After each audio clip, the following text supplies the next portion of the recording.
সাবেক প্রধানমন্ত্রী ও বাংলাদেশ জাতীয়তাবাদী দলের চেয়ারপারসন বেগম খালেদা জিয়ার আশু সুস্থতা ও দীর্ঘায়ু কামনায় অভোজনগরে দোয়া মাহফিল অনুষ্ঠিত হয়েছে।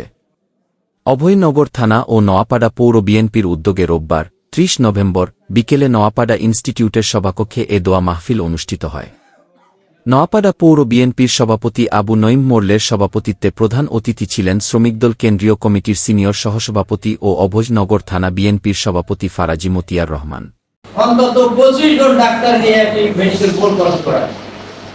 এছাড়াও ইন এডিশন তাইক রহমান সাহেব বিদেশের কয়েকটি দেশে গুরুত্বপূর্ণ ডাক্তারদের সাথে সরাসরি ঢাকার সাথে যোগাযোগ রক্ষা করতেছেন বেগম খালেদা জিয়া চিকিৎসা করার জন্য।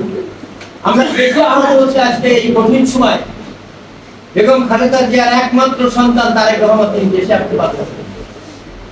কত বড় একটা কঠিন সময় আপনাদের চিন্তা করতে হবে। এখনো পর্যন্ত তিনি দেশে আসার মতো তার নিরাপত্তা নিশ্চিত করার মতো কোনো ক্লিয়ারেন্স এই সরকার দিতে পারে নাই। যে কারণে উনি ওনার মায়ের পাশে আসতে পারছেন।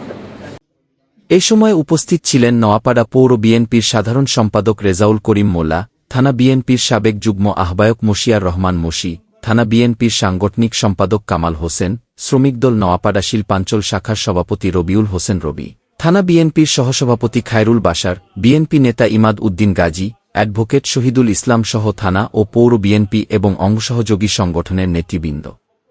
দোয়া মাহফিল পরিচালনা করেন গোহাটা জামে মসজিদের ইমাম ও খতিব মাওলানা মুজিরার রহমান।